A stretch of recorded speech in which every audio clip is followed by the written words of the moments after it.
Vamos orar para a gente iniciar? Aonde você está? Não precisa levantar não, fica sentado mesmo.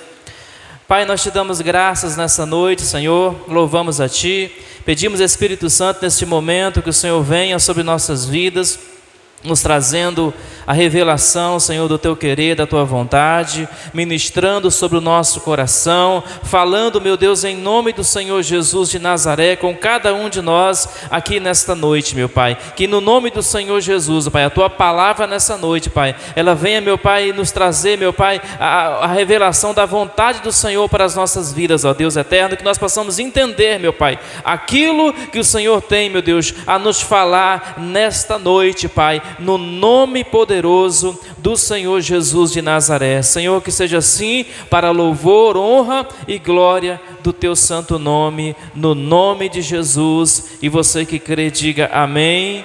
Glória a Deus, no nome do Senhor Jesus de Nazaré. Aleluia. Vamos lá, lei e graça. O estudo segue o mesmo padrão dos demais, né? Perguntas com alternativas de resposta. Amém?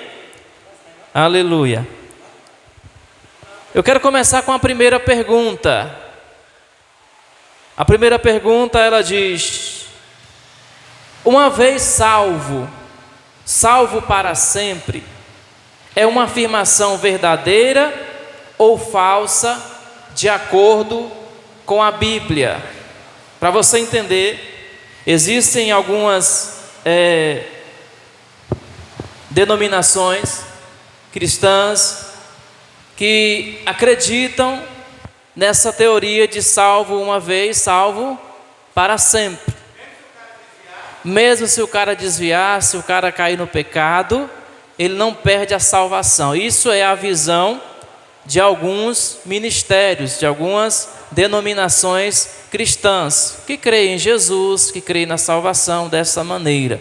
Salvou, está salvo. Se entregou, está entregue. Não tem para onde correr, né? Não tem como perder a salvação. Mas e será se à luz da Bíblia, o que a Bíblia nos traz, o que a Bíblia nos revela a respeito dessa questão? Aceitei Jesus na missão mundial, servos, pronto. Posso desviar, posso voltar para o mundão, posso curtir minha vida à vontade, que no final das contas já fui salvo. É assim, será? Vamos entender, em nome de Jesus. Alternativa A diz a verdadeira, essa afirmação. Pois Jesus disse que ninguém pode arrancar os seus discípulos da sua mão. João 10, 28 e 29. Vamos ver o que é que diz João 10, 28 e 29? Isso, o irmão Gilson vai fazer a leitura do versículo 28 ao 29 do capítulo 10 de João.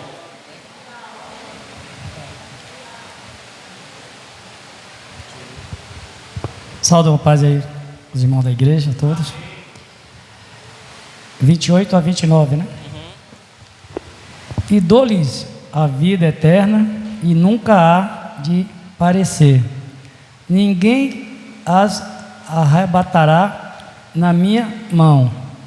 Meu Pai, que mais deu, é maior do que todos, e ninguém pode arrebatá-las da mão do meu Pai.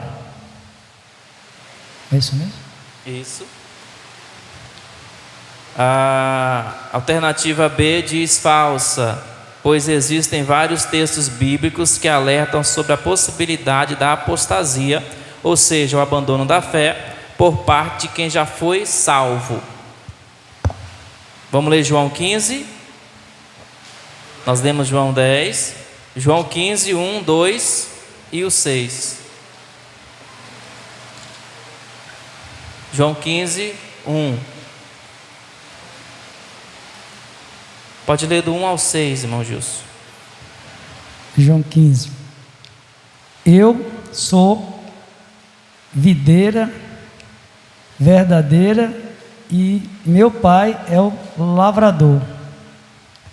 Todos a vara em mim que não dá fruto, que não dá fruto, atira, e limpa todos aqueles que dá fruto, para que dê mais fruto. Até o 6.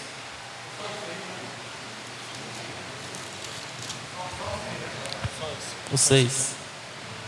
Se alguém não estiver em mim, será lançado fora como a vara, e secará, e os colhe e lança no fogo ardente, e ardem. Isso? Isso. A alternativa C diz que depende, pois há diferentes interpretações sobre o que significa ser salvo e como isso se relaciona com a graça e as obras. Eu vou pedir Gilson para ler Romanos 11, 22.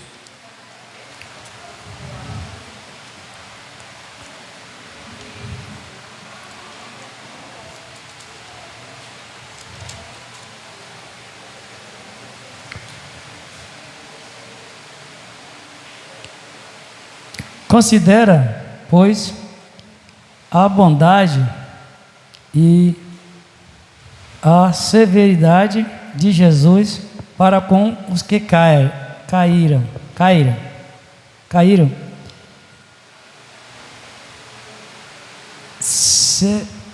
A severidade, mas para contigo benignidade, se permaneceres na sua benignidade, e de outra maneira também a tu serás cortado.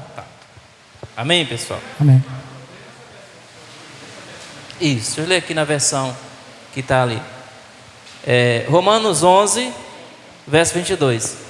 Observem como Deus é bondoso e severo ao mesmo tempo. Ele é severo com aqueles que desobedecem, mas bondoso com vocês, se continuarem a amá-lo e a confiar nele. Senão, vocês também serão cortados. A pergunta é: uma vez salvo para sempre? Verdadeiro ou falso? Falso? Quem acha que é verdadeiro? Para mim é falso. Todo mundo fechou no falso? Amém? Então é a letra? Letra B. Letra B, justamente. Então, essa afirmação é uma afirmação falsa, né? Você vai encontrar apenas João 10, 28 e 29, quando Jesus ele fala que ninguém arrebata das mãos dele, né? E é com base nesse versículo, somente nesse versículo de forma isolada, que algumas denominações eles embasam a sua fé. Mas você vê os versículos que nós lemos, todos eles, em casa você pode ver os outros versículos, que falam não. Ele fala da videira. O ramo que não dá fruto, faz o que com ele?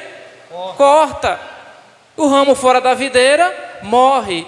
E na história da videira vai dizer ainda que aquele que morreu, que foi cortado, que secou-se, será lançado no fogo. A alternativa C que nós lemos também, do versículo 11, Romanos 11, 22, fala também que os que desobedecem, os que não vivem a vontade de Deus, também serão cortados. Ora, se há possibilidade de ser cortado, como é que salvo uma vez, salvo para sempre? Se Jesus é a videira, nós estamos ligados, enxertados na videira. Entenda uma coisa, foi feito um enxerto. Ninguém nasceu de Jesus. Jesus não é pai de ninguém. Nós fomos enxertados na videira verdadeira. Quando eu tiro o enxerto, ele morre. Quando você corta o galho de uma árvore, ela vai acabar morrendo. Não a árvore, mas o galho que foi cortado. Então o cristão recebeu a salvação não por causa dele, mas por causa de Jesus. Se ele se desliga de Jesus, ele se desliga também da salvação. Se ele sai da videira, automaticamente ele vai secar, murchar, vai morrer, porque está fora da videira. Pode comentar, Bispo. Pastor, e esse pessoal que eles falam que uma vez salvo para sempre, eles falam que não tem como deixar de ser filho. Se é filho para sempre. E esse argumento que o próprio Jesus fala em João 15, ele diz: vocês estão enxertados em mim, vocês são agora salvos porque vocês estão em mim. Mas se vocês forem cortados, porque não deu fruto, todos é cortado para dar fruto, podado, né? Mas se não der fruto, é cortado e lançado no fogo. Então a pessoa achar que porque agora eu estou no mundo, mas eu estou salvo, porque Deus é misericordioso, por causa da graça, do amor, porque eu sou filho, não é isso que a Bíblia ensina, não. A Bíblia diz: se não der fruto, que são os frutos do Espírito Santo, fruto de justiça, é cortado e lançado no fogo. Não é que você é salvo por causa de fruto, nós somos salvos pela graça, pela fé em Cristo Jesus, mas na graça, eu não produzi, eu não der fruto, estou na igreja, mas é como se não estivesse, aí Jesus não está fazendo nada, vamos tirar. Verdade. Até porque a Bíblia afirma que nós somos filhos por adoção. Você é adotado, amém? Por Deus. Então, quem adota pode desistir da adoção também. Você entendeu? Filho legítimo é quem? É Cristo. Nós somos filhos de Deus por adoção, através do sacrifício de Cristo Jesus. Diga, irmão Gilson. Isso foi até bom essa questão aí, pastor, porque tem muitos irmãos, muitas igrejas, que acham que só em ter batizado já perdoou os pecados e já acha que já está salvo por Deus, né? Então foi até bom isso, até para a gente que vai se batizar, né? Para ter essa reflexão que o batismo, tudo bem, é para perdoar os seus pecados e buscar salvação a Deus, mas muitas vezes a pessoa se batiza, se desvia e ela vai ser cortada diante de Deus, não é isso? Amém. Glória a Deus. Então, salvação é algo sério, você tem que cuidar da sua, tem que zelar pela sua salvação, em nome de Jesus. Como diz Romanos ali, obedecendo a Deus. Quem não é obediente, pode também ser cortado.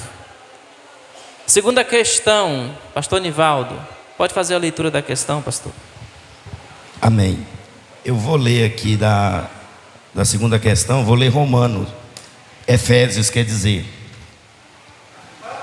Faça a pergunta, pastor. A pergunta é assim, a pergunta é: qual é a relação entre a fé e as obras na salvação de acordo com a Bíblia? Efésios 2, 8 ao 10. Posso ler? Diz assim, pois pela graça sois salvo por meio da fé. Isso não é de vós mesmo, isso é dom de Deus, não de obras, para que nenhum homem se glorie. Porque somos feitura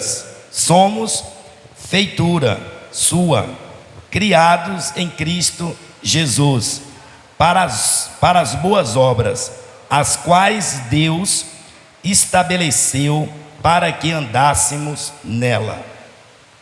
A letra A diz assim, a salvação é somente pela fé, pois as obras não têm valor algum diante de Deus.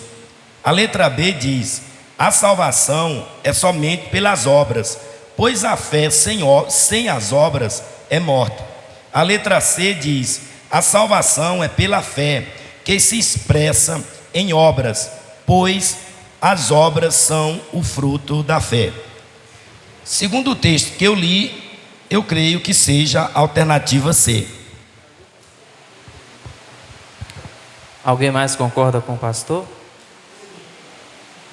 Alguém discorda? Por que a alternativa A, que diz que a salvação é somente pela fé, pois as obras não têm valor algum diante de Deus?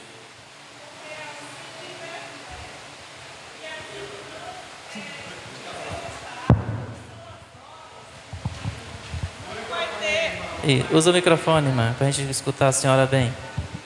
porque a fé, ela é o exercício. A gente tem que praticar as obras para que a nossa fé seja alimentada. E através da alimentação da nossa fé, a gente é coberto pela graça de Deus. Ok. Alguém mais quer comentar? Alternativa B diz que a salvação é somente pelas obras, pois a fé sem obras é morta. Ou a salvação é pela fé, que é expressa, ou que se expressa em boas obras?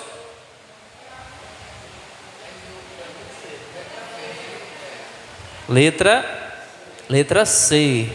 A salvação é pela fé. Agora entenda. As boas obras ou as obras são expressão da nossa fé. Amém? Ah, pastor, eu fui salvo pela fé, não preciso praticar boas obras. Se você foi salvo pela fé, automaticamente você passa a produzir boas obras. As obras são resultado da sua fé. As obras são o resultado da sua salvação. Você entendeu? Não é a causa, é o resultado. A causa da salvação é o quê? É a fé em Cristo. É aquele que crê em Cristo Jesus. Agora, obra é resultado de quem é salvo. Amém? Se alguém te diz que é salvo, mas não pratica boas obras, a salvação é duvidosa. Porque o salvo, ele pratica boas obras. Sim. Pode falar, irmã.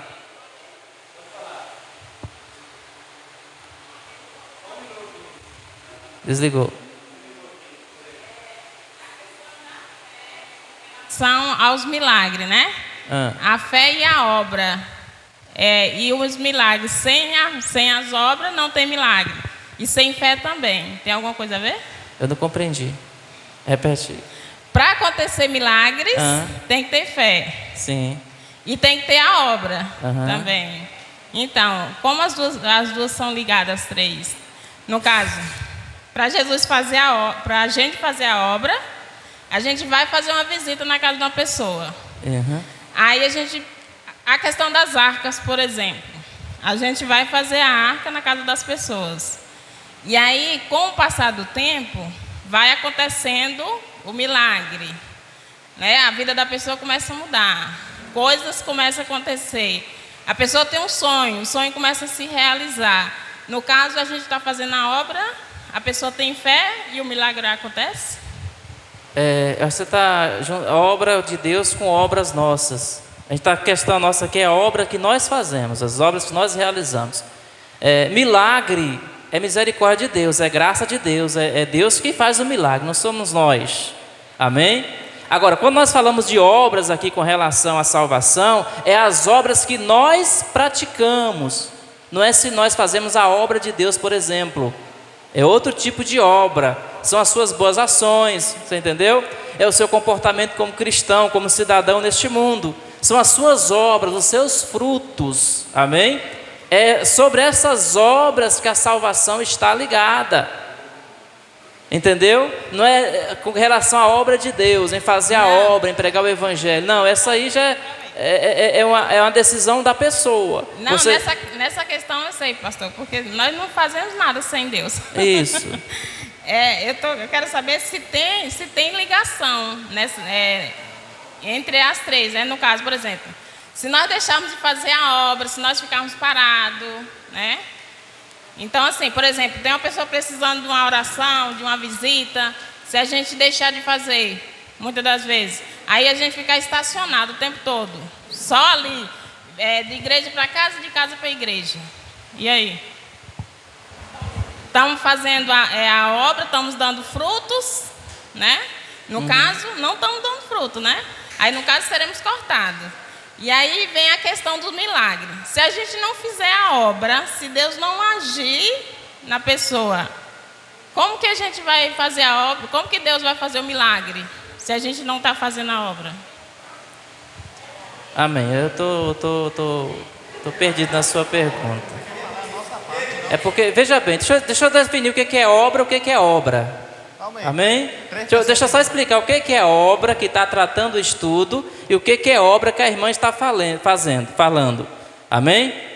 Ela está relacionando a obra de Deus, o fazer, o ir de pregar, por exemplo, que não é a questão do estudo. O estudo são as obras que nós praticamos para a salvação. Inclusive, fazer a obra de Deus não garante salvação se você não tiver, você entendeu? Crer em Jesus, aceitá-lo, obedecer a Deus. Você compreendeu? A questão do milagre. O milagre é departamento de Deus, assim como a salvação também é um departamento de Deus. Se eu for fazer a obra de Deus, o milagre vai acontecer? Vai. E se eu não for fazer, pastor? Deus não depende de mim para fazer milagres. Você entendeu? O milagre vai acontecer, a pessoa vai ser alcançada de alguma outra maneira, certo? Mas a obra de Deus é uma coisa, agora as boas obras é outra coisa, amém? Sim.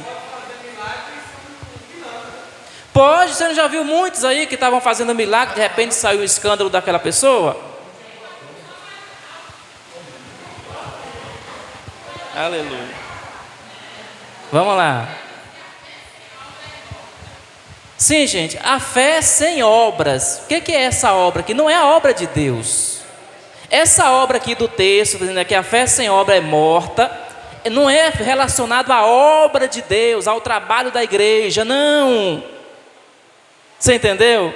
Mas é as obras que nós praticamos, obras boas e obras más. Comprar, pagar, ser justo, ser honesto, ser um bom cidadão, ser um bom marido, uma boa esposa, ser um filho obediente, isso é obras. Não é obra de Deus. Você entendeu? Sim, pastor, fale. A pergunta da irmã ali, que ela fez para o senhor, a obreira Salvenice, como o pastor Flávio falou, falando de obra de salvação. Você falou de arca, fazia a obra, a pessoa fez foi fazer a arca na casa da pessoa, o milagre aconteceu. O milagre aconteceu e tudo mais. Aconteceu por que o milagre aconteceu?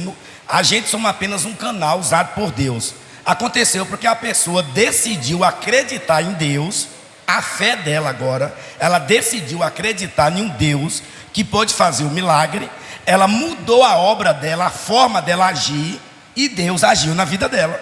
Simples assim. Não é, agora aqui o que o estudo fala é de salvação, é a obra para a gente fazer algo, para mudar as nossas vidas, e a gente fazer por onde herdar a vida eterna. É o contexto da palavra obra dentro do texto que aqui está, amém? Pastor. Fale. O pastor já até falou aí o que eu estava entendendo. Nós não somos salvos pela obra, mas uma vez a gente sendo salvo, automaticamente a gente pratica boas obras. Por quê? Porque o Espírito Santo incomoda. Se a gente às vezes chega uma pessoa em casa, que às vezes já aconteceu comigo, oi Josélia, me empresta isso, eu falo eu não tenho, sendo que eu tenho, imediatamente o Espírito Santo incomoda, aí você já volta atrás. Então assim, essa questão aí, igual às vezes uma pessoa chega, eu já me empresto dinheiro, às vezes eu não vou dizer que eu não tenho, eu vou dizer eu não posso, porque eu já tenho um outro compromisso para assumir. Então assim, as obras não salvam, mas uma vez o salvo, automaticamente ele pratica as boas obras, que é andar com sua vida corretamente em todos os sentidos. No seu lar, com seus filhos, com seu esposo, com sua família, com suas contas. Então eu creio assim. Amém.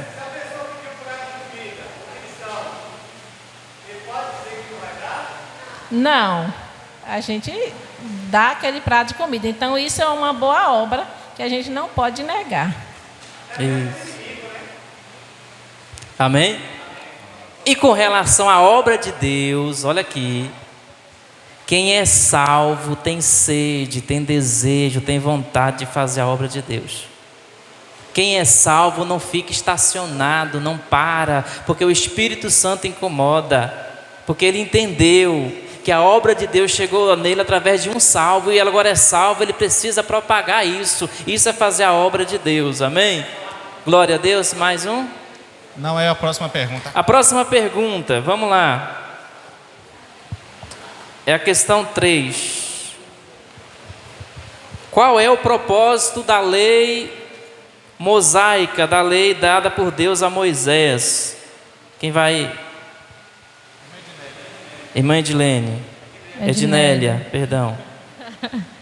Vou fazer a leitura aqui de Romanos 3:20. Isso. Precisa ler todas as referências, pastor Flávio? Não, leia só uma, porque senão a gente vai ficar à noite aqui. A gente emenda uma vigília também, pode ser, se vocês quiserem. Verdade. Romanos 3:20 diz assim, a alternativa A. O propósito da lei mosaica era proporcionar salvação aos indivíduos que a obedecessem estritamente. Em Romanos fala, por isso, nenhuma carne será justificada diante dele pelas obras da lei, porque pela lei vem o conhecimento do pecado. Essa é a alternativa A. Vou ler agora a alternativa B e a referência bíblica de Êxodo 19, versículo 5. A alternativa B diz assim, o propósito da lei mosaica era revelar o caráter sagrado de Deus, separar a nação de Israel, mostrar a pecaminosidade do homem, fornecer perdão através de sacrifícios, oferecer um caminho de adoração e guiar a saúde física e espiritual da nação. Em Êxodo 19, versículo 5, diz assim, agora, pois, se diligentemente ouvirdes a minha voz e guardardes o meu concerto, então serei para minha propriedade peculiar dentre todos os povos, porque toda a terra é minha. Verso 6, e vós me sereis um reino sacerdotal e um povo santo. Estas são as palavras que falarás aos filhos de Israel. Isso veio Deus mesmo falando para Moisés. E a letra C diz assim, a lei mosaica não tinha um propósito definido e era apenas um conjunto de regras sem significado espiritual. Eu vou ler Mateus, versículo 5, 17, que diz assim,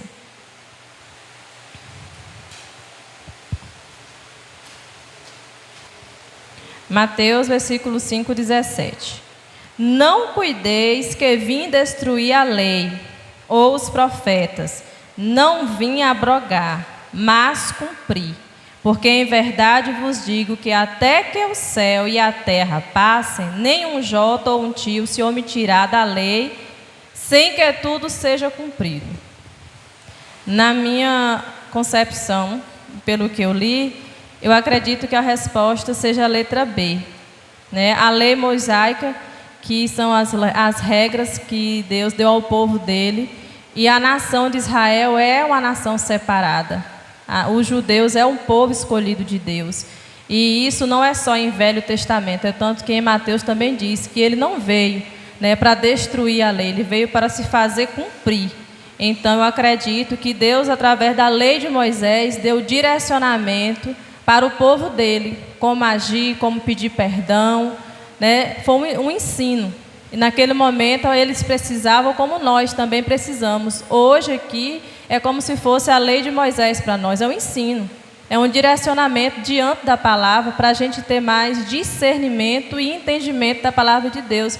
Porque nós temos muitas dúvidas, né? Então os cultos de quarta-feira nos proporcionam esse ensino e revelação do Senhor. Eu acredito que seja bem. Se eu estiver errada, vamos me corrigir. Amém? Alguém mais? Acha que é outra alternativa? A. O propósito da lei era proporcionar salvação aos indivíduos que a obedecessem estritamente. Ou B. Ou C. A lei mosaica não tinha um propósito definido, era apenas um conjunto de regras sem significado espiritual. B, né? Correto, letra B, né? A lei mosaica, ela tinha essa função que a irmã comentou aí, né? De revelar o caráter de Deus e de mostrar para o povo o que era certo e o que era errado, de revelar ao povo sobre o pecado. Você entendeu? Então a lei trouxe esse esclarecimento para quem? para o povo de Deus, para a nação de Israel. Glória a Deus. Então o povo veio a saber o que era pecado, o que não era pecado, o que Deus gostava, o que Deus não gostava. Então o conjunto de leis dadas por Deus através de Moisés mostra, fala do caráter de Deus, fala da separação da nação de Israel como uma nação santa, como um povo particular de Deus, e revela o pecado da humanidade, o pecado do homem. Amém? Glória a Deus. Próxima pergunta, quem vai fazer?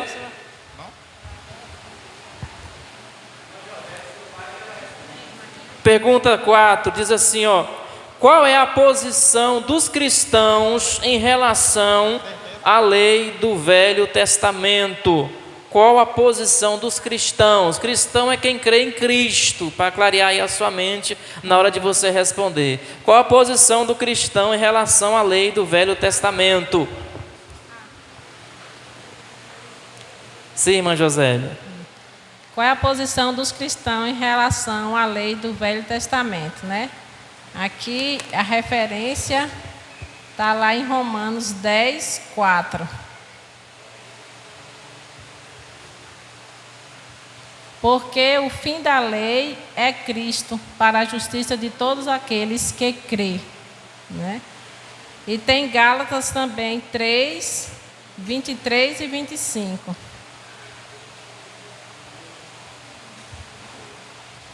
Mas antes que a fé viesse, estava guardado debaixo da lei, e encerrados para aquela fé que se havia de manifestar. Então aqui tem assim: os cristãos estão debaixo da lei do Velho Testamento, pois ela revela a vontade de Deus e mostra o pecado. AB, os cristãos não estão debaixo da lei do Velho Testamento, pois ela foi abolida por Jesus Cristo na cruz. AC, os cristãos estão debaixo de parte da lei do Velho Testamento, pois alguns mandamentos ainda são válidos. Eu acredito aí, irmãos, que é a letra B, né? Os cristãos não estão debaixo da lei do Velho Testamento, pois ele foi abolido. Agora eu fiquei na dúvida. Me ajuda os universitários. Fiquei confusa. Passo para o pastor Nivaldo. Complicou, né, irmã? Complicou. Pronto. Os cristãos não estão debaixo da... Deixa eu simplificar as respostas aí. Vamos. Alternativa A: o cristão está debaixo da lei? Alternativa B: o cristão não está debaixo da lei?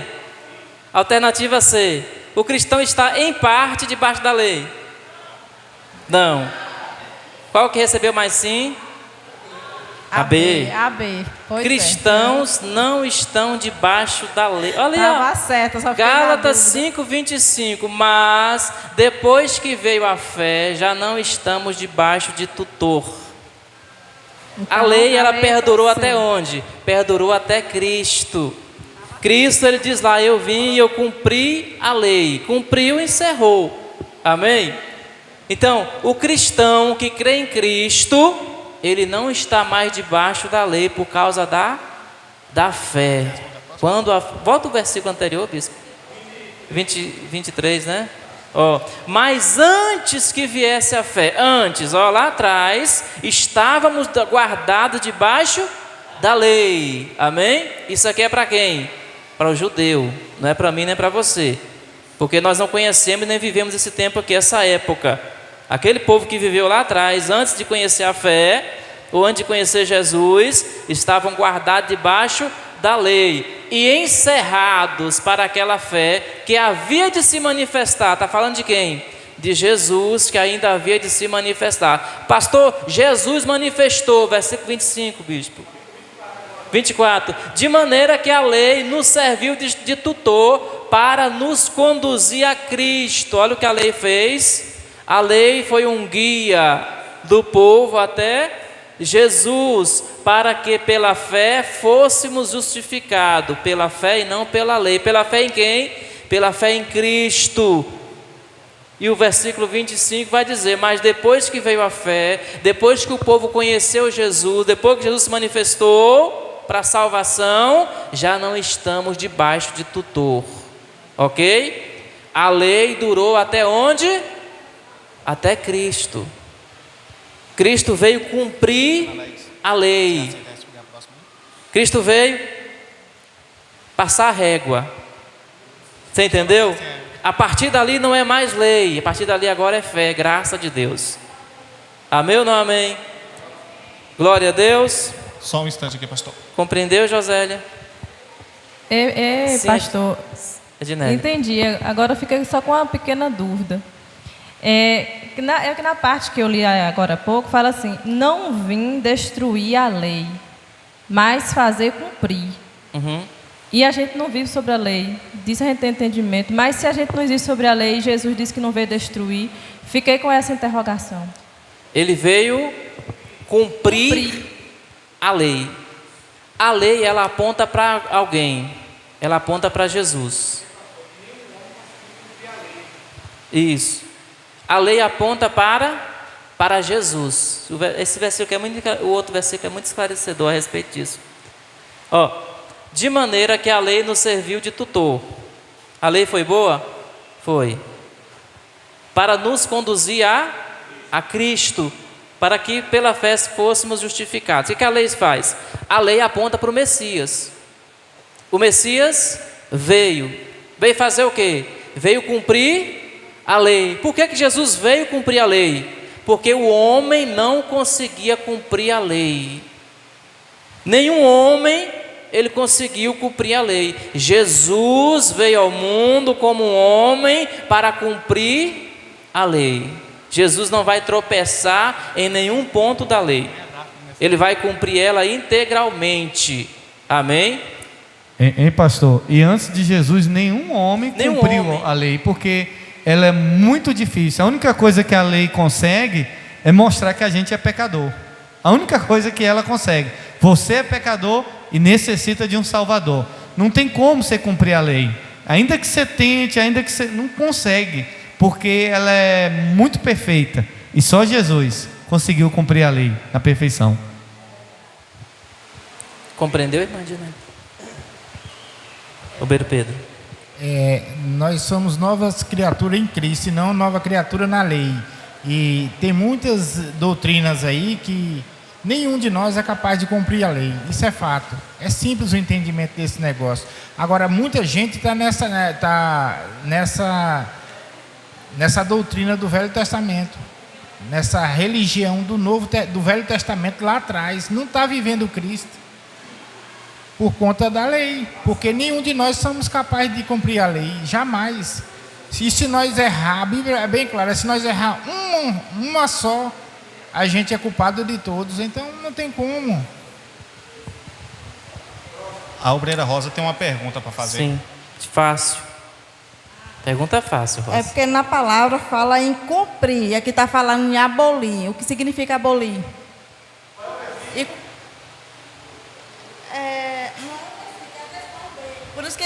Por isso que está essa dúvida na questão B, porque na escritura fala cumprir, e aqui está falando abolir. Na alternativa, né? Aí qual é a diferença? Eu entendo isso aí, mas eu estou falando assim, o que significa abolir? Porque parece que as escrituras não falam que pode abolir, mas cumprir.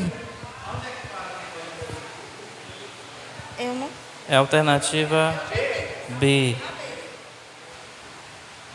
O cristão não está debaixo da lei, pois ela foi abolida por Jesus Cristo na cruz. Essa palavra abolir, no caso, significa que a gente não vive mais na lei, ou seja, ela foi cumprida. Então, esse é o abolir, é que não precisa mais viver pela lei, né? Porque, pronto, Cristo falou, não, até aqui vocês viviam pela lei, a partir de agora vocês vão viver pela fé. Esse abolida não é que o que a lei fez não serviu, serviu. Só que a partir de agora ela não serve mais para salvação. O abolir, a lei não salva mais. Abolir, acabou.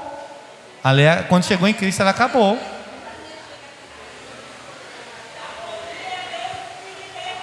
No sentido de encerrar, no sentido de parar. Parou. O homem só precisou cumprir a lei até Cristo. Depois de Cristo, ele não precisa mais cumprir a lei para ser salvo. Pastor Nivaldo quer falar. Também, um de cada vez.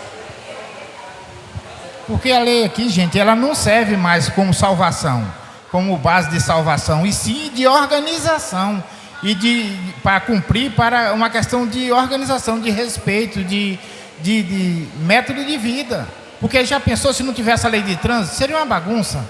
Se não tivesse outras coisas, é complicado demais. Então não serve para salvação. Porque nenhum de nós cumprimos. Agora tem muita gente que ainda continua nessa doutrina do Velho Testamento e não aceitou Cristo ainda, está olhando para Cristo com o véu ainda. Rasga o véu, olha direto, foi rasgado de cima para baixo. Para! Deixa o pastor Nivaldo complementar. Bem rápido para me concluir aqui. Como o assunto é polêmico, quando fala de lei, a gente vem para o Novo Testamento, a gente vê aquela história da mulher adúltera, que eles vieram, apresentou diante de Jesus e disse que a lei mandava que ela fosse apredejada. E Jesus deixou claro ali para eles que a lei tinha sido encerrada.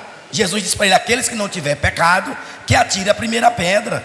E nenhum deles ali atirou a pedra, porque eram todos pecadores. Porque se fosse para seguir a lei, tinha que apredejar todo mundo, porque todos ali eram pecador. Jesus sabia que todos que estavam ali querendo condenar aquela mulher era pecador, e queria condenar ela por causa da lei.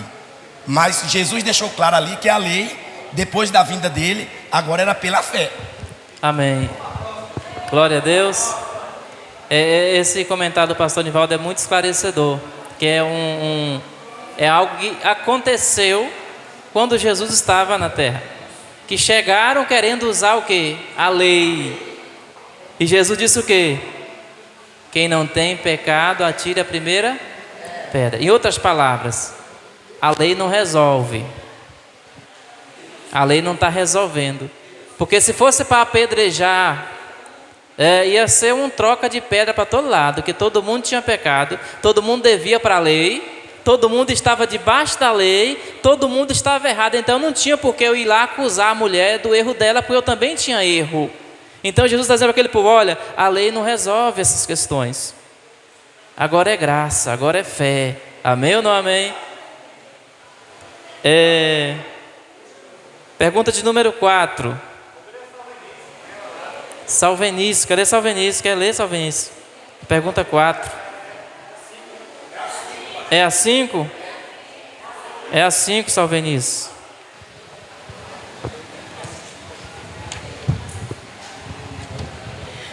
Amém.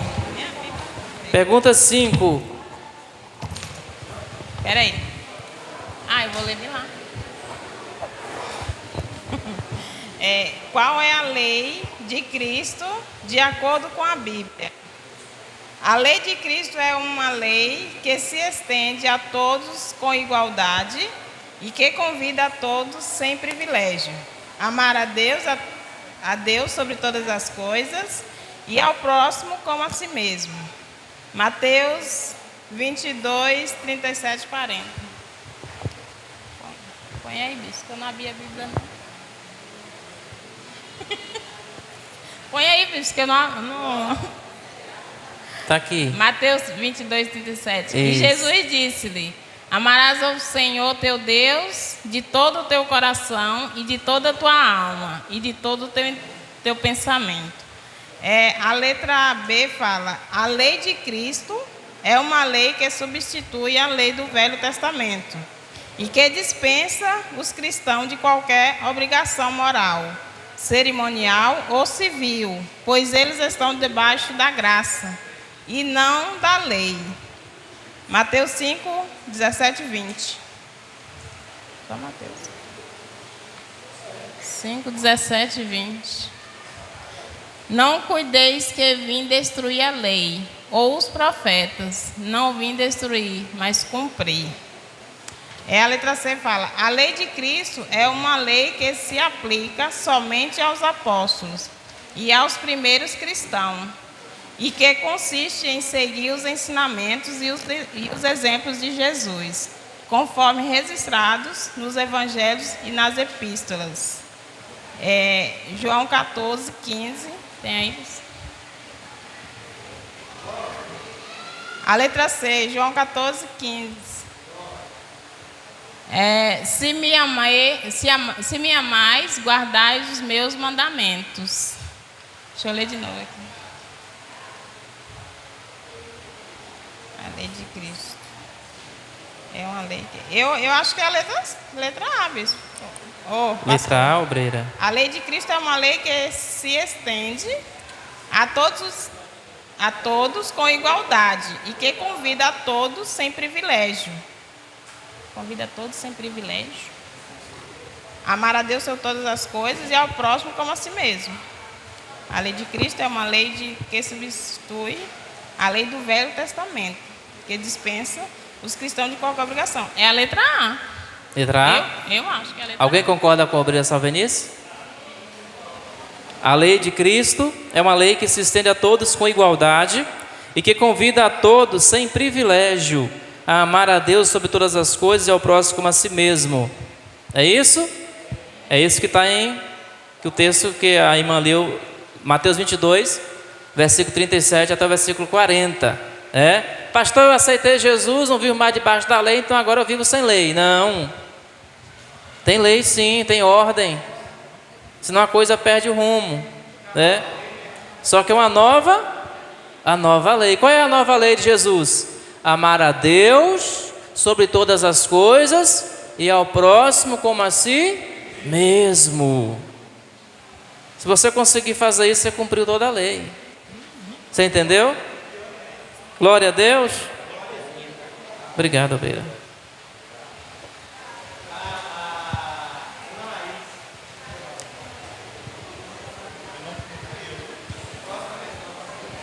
Próxima questão, questão número 6. A irmã Laís.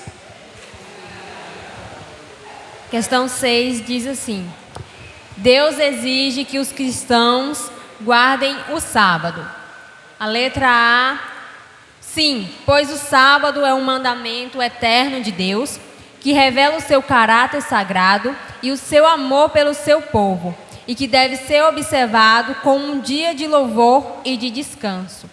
Vou estar lendo Colossenses 2, 16, 17.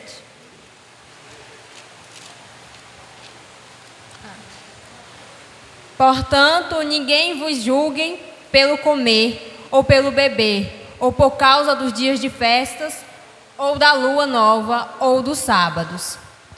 Aí a letra B já diz assim: não, pois o sábado é uma sombra das coisas que haviam de vir, que se cumpriram em Cristo, que é o Senhor do sábado, e que nos libertou da maldição e da condenação da lei, e que nos convida a amá-lo e a segui-lo todos os dias. Vou ler Romanos 14, 5.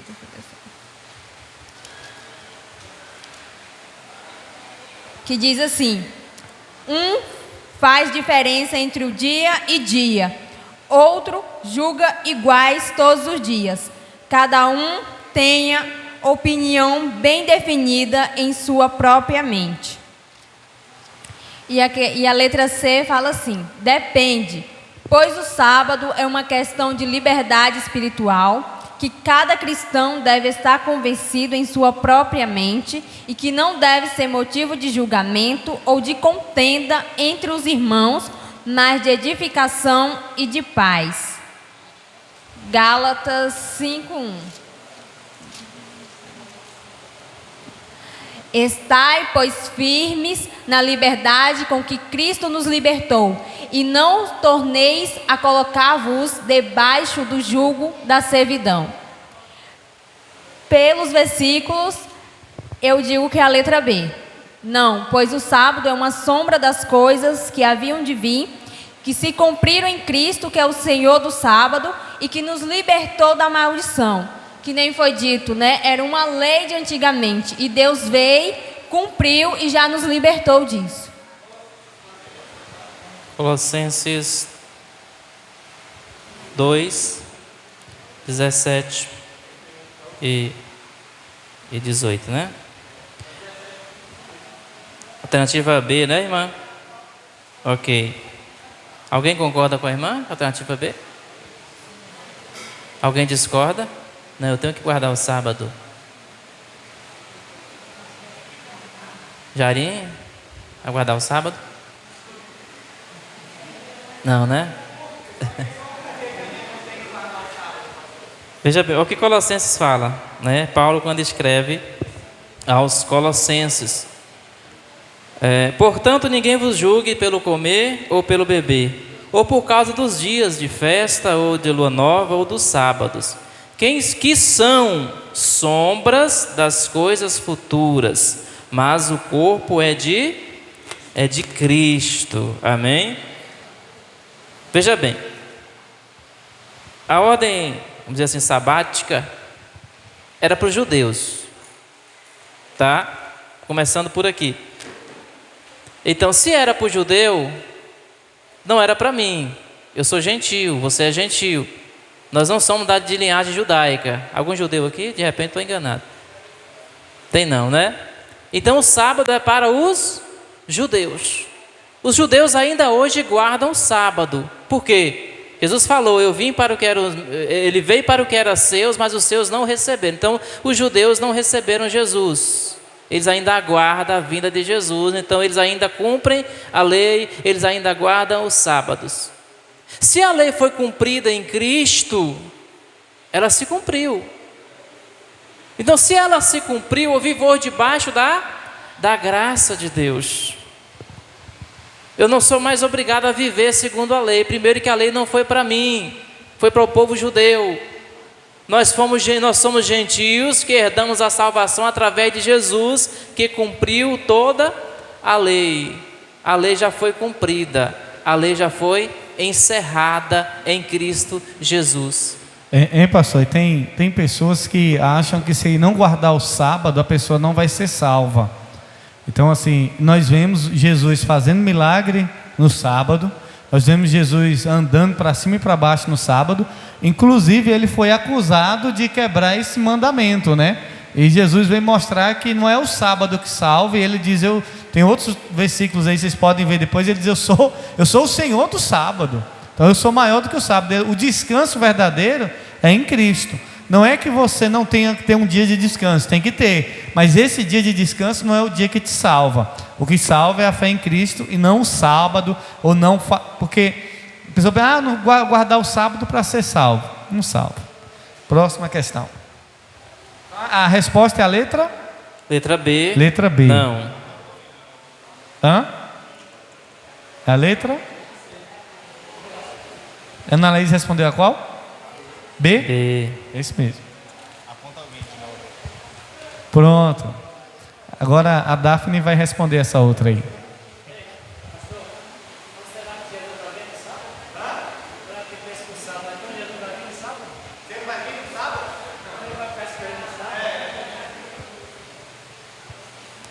Pergunta de número 7. Essa aqui é fácil. Comer carne de porco é pecado, de acordo com a Bíblia? Letra A, sim, pois a carne de porco era proibida pela lei de Deus dada a Israel. E essa lei ainda é válida para os cristãos que devem obedecer a todos os mandamentos do Antigo Testamento. Colossenses 2, 16, 17. Colossenses 2, 16. É o mesmo. Portanto, ninguém vos julgue pelo comer ou pelo beber, ou por causa dos dias de festa, ou da lua nova, ou dos sábados, que são sombra das coisas futuras, mas o corpo é de Cristo. Na letra B diz, não, pois a carne de porco era permitida pela graça de Deus revelada em Cristo. E essa graça nos liberta de qualquer obrigação moral, cerimonial ou civil, e nos permite comer de tudo sem restrições ou limites. Romanos 6, 1. Essas questões aqui da 7 é a mesma da 5? Parece ser as mesmas perguntas? Alternativa? O texto bate, mas a questão é diferente. Ah, é diferente. Romanos 6, é. 1 e 2. Que diremos, pois? Permaneceremos no pecado para que a graça abunde?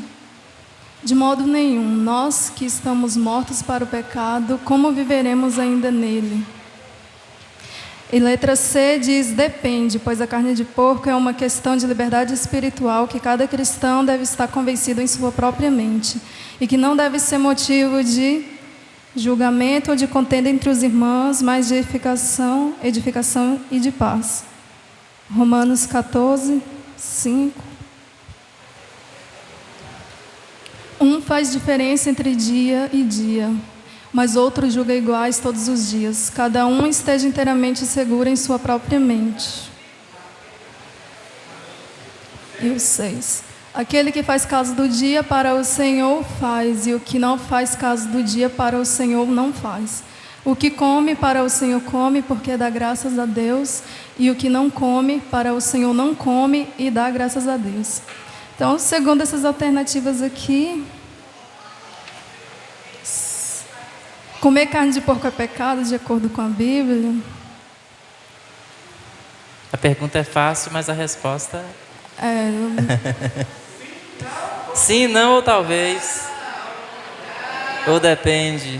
Eu acho que depende, porque se fosse... Eu ia responder não, só que aqui está dizendo... não, pois a carne de porco era permitida pela graça revelada em Cristo, e essa graça nos liberta de qualquer obrigação moral, cerimonial ou civil. E não é bem assim, né? Não, a gente tem a obrigação de, moralmente, né? Cerimonialmente, eu acho que depende, vai de cada um. Quem quiser comer, come. Quem não quiser, não come. É isso, pessoal? Quem concorda com a Daphne? C. Depende. Letra C. Depende da escolha da pessoa. Ou letra B. Não pode comer, é pecado. Ou letra A, aliás, é pecado. Ou letra B, não tem pecado nenhum comer carne de porco. Olha aqui, ó. Vamos ler aqui. Abre aí.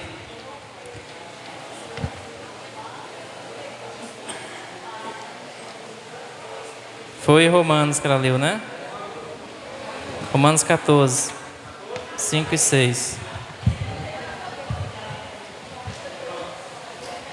Romanos. Ó. Um faz diferença entre dia e noite. Um gosta do dia, outro gosta da noite. Quem está certo? Os dois estão certos. Quem gosta do dia está certo, quem gosta da noite também está certo. Mas outros julgam igual todos os dias. Segunda, terça, quarta, quinta, sexta, sábado, domingo, tudo é igual.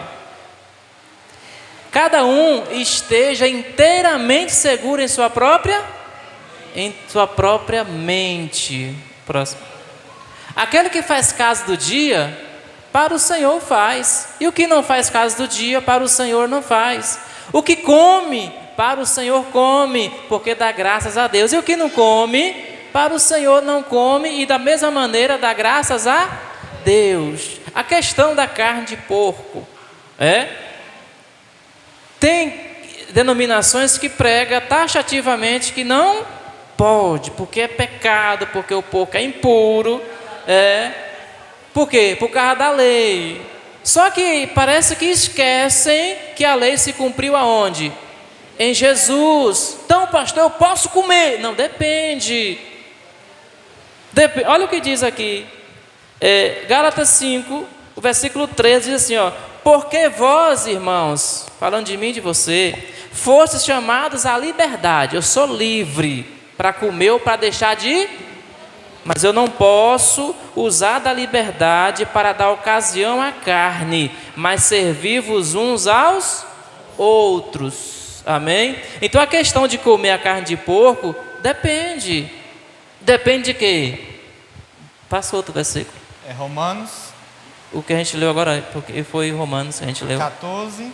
Romanos 14, 5 e 6. O 6. Isso.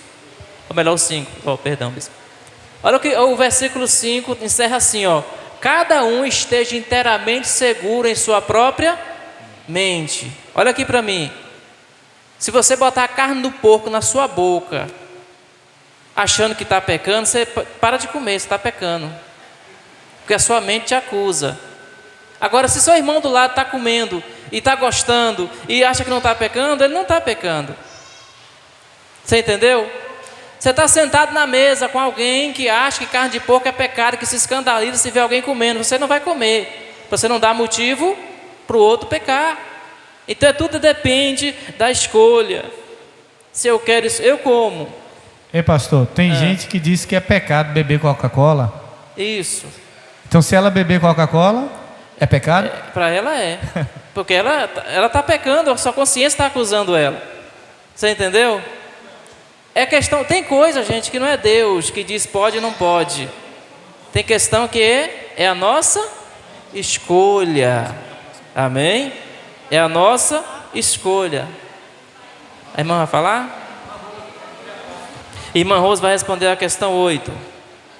A pergunta é a seguinte: qual era o caminho da salvação do Antigo Testamento de acordo com a Bíblia?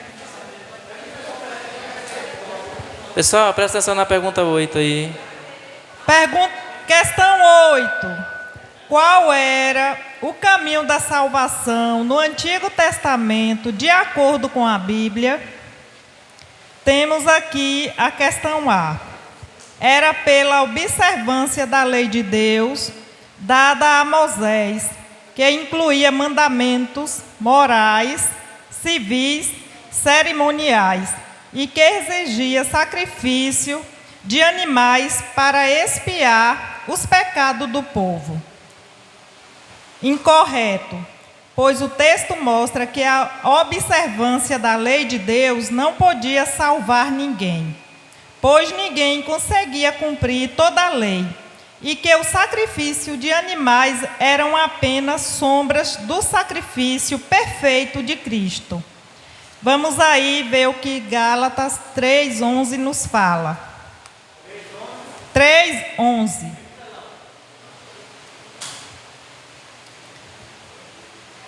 E é evidente que pela lei ninguém será justificado diante de Deus, porque o justo viverá pela fé.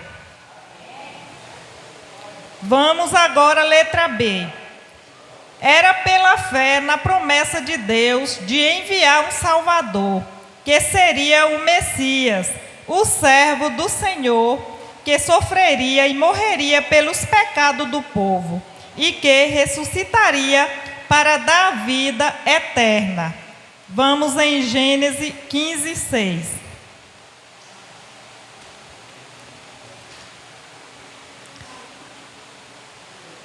E creu ele no Senhor, e imputou-lhe isto por justiça.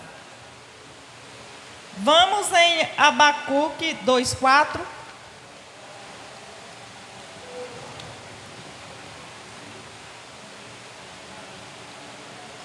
Eis que a sua alma está orgulhosa, não é reta nele, mas o justo pela sua fé viverá. Letra C. Era pela graça de Deus que se manifestava de forma indireta por meio dos sacerdotes e ritos sacrificiais que mediavam a relação entre Deus e o povo e que apontavam para a vinda de Cristo. João 1:17.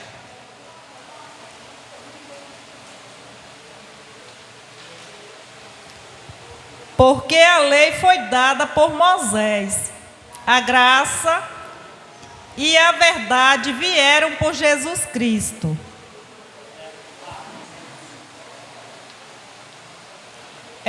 Na minha opinião, a B. Eu fiquei um pouco com dúvida, mas...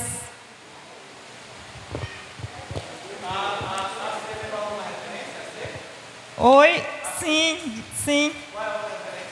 Romanos 4, do 6 a 8. do 6 a 8. Assim também Davi declara: bem-aventurado o homem a quem Deus imputa a justiça sem as obras, dizendo: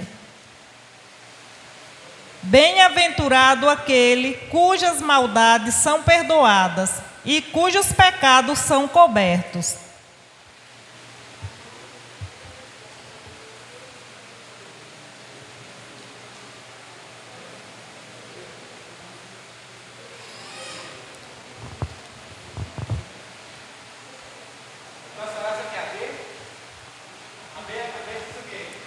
AB, pela fé na promessa de Deus de enviar um Salvador, que seria o Messias, o servo do Senhor, que sofreria e morreria pelos pecados do povo, e que ressuscitaria para dar vida eterna.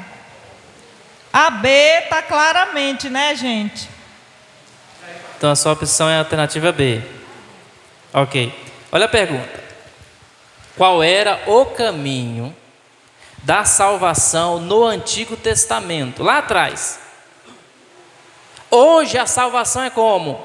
Pela fé, mediante a graça de Deus. Esse é o caminho para a salvação nos dias de hoje, através de Cristo Jesus. Mas e no Antigo Testamento, pastor? Como é que era a salvação? Como é que o povo chegava para ser salvo?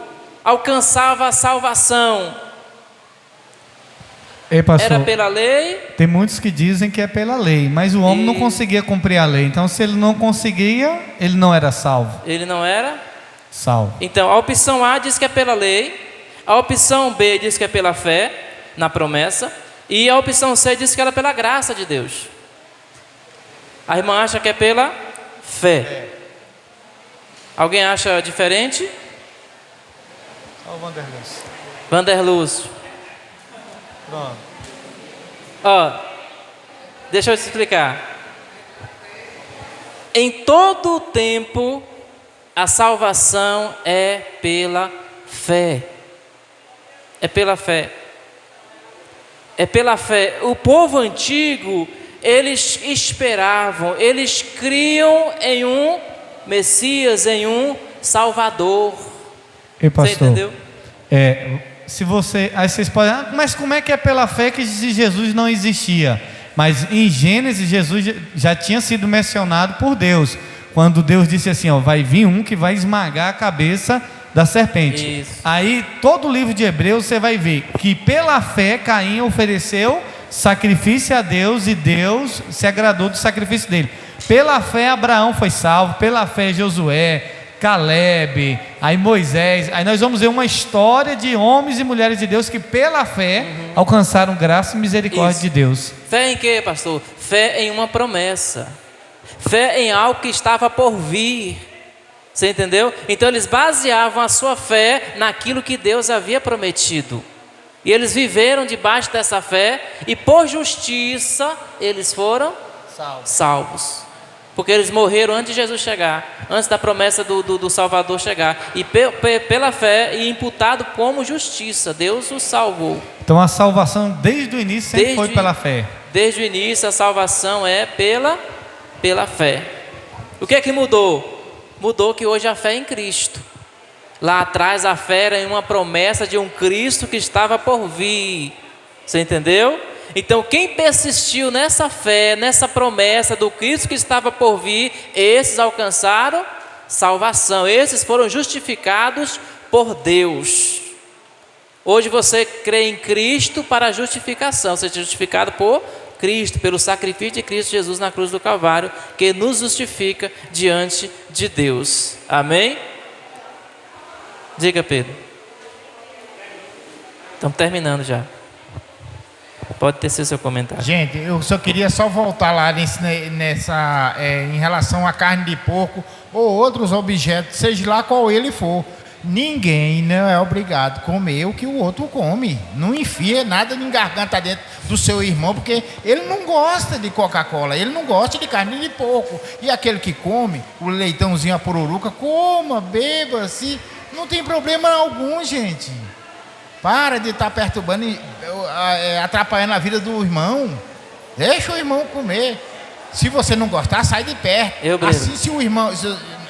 Não coma na vida do irmão para não se escandalizar. Obreiro Pedro, você está me convidando, né? Para ir lá. Virada de ano, né? Leitão a poruruca. Aleluia. Amém, pessoal? Vamos ficar de pé?